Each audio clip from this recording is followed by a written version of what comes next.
Sa maison, Nadège ne pourra sûrement jamais y retourner. Famille, amis, depuis vendredi, elle passe de maison en maison pour se loger, sans aucune solution à long terme. C'est très compliqué depuis vendredi soir, de toute façon, en plus avec les enfants, quoi. Pas savoir où on va habiter, ce qui va devenir de notre maison, ce qui va se passer après, oui. Comme elle, à Cran-Chaban, plus d'une centaine de sinistrés doivent maintenant être relogés. Après quelques secondes de secousses seulement, mais d'une rare violence. Daniel, lui, s'en souvient dans les moindres détails. J'ai eu la peur de ma vie, j'étais obligé de m'accrocher à un arbre. J'arrive plus à dormir la nuit. C'est toute une vie. Toute une vie, hein, tout ce que j'ai fait dedans.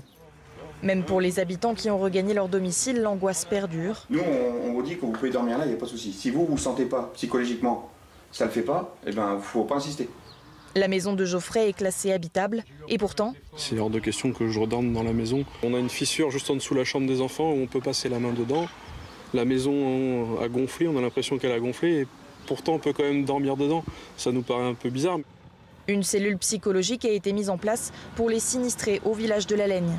C'est un événement tout de même exceptionnel. Les personnes sont revues lorsqu'elles reviennent à leur domicile pour chercher des affaires. On les accompagne et c'est à ce moment-là qu'elles réalisent l'ampleur des dégâts. Et en cela, c'est vraiment un traumatisme pour elles. Vanessa vient d'y emmener ses filles. Elle les voit enfin sourire depuis le séisme. Elles me suivent partout où est-ce que je vais. La peur d'aller dans la chambre, la peur d'aller aux toilettes, l'angoisse de revivre ça. Et puis de ne pas savoir où est-ce qu'on va avec nos enfants. Ce soir encore, les pompiers protègent les toitures contre la pluie. Dans ce village, près de 500 maisons doivent encore être expertisées. Concernant les dégâts matériels, ce sont les maisons les plus anciennes qui ont été les plus abîmées.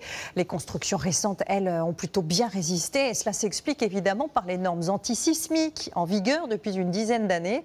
Elles sont désormais obligatoires pour tout nouveau permis de construire dans les zones à risque, comme nous l'expliquent Pierre Galacio, Joanne Mavier et Pauline Dumortier. Ces fissures révèlent la fragilité des murs de cette maison. Et son propriétaire n'a malheureusement pas été surpris par les dégâts. C'est des maisons anciennes, ils n'avaient pas d'études parasismiques, forcément des façades en moellon, ça bouge dans tous les sens. Le moellon, c'est cet assemblage de pierres et de mortier. Une technique ancienne, simple, mais pas du tout adaptée aux zones à fort risque sismique. Ma maison elle date de 1901, donc c'est que du calcaire, il n'y a pas de béton dessous. Les ondes sismiques pénètrent donc facilement ces habitations, qui risquent alors de s'écrouler comme des châteaux de cartes. Aujourd'hui, on fait des fondations en béton, ferraillées, il y a des études de sol, il y a des choses qui se font en amont, qu'à l'époque, on ne faisait pas. Les zones sismiques sont classées selon 5 niveaux de risque, de très faible à fort.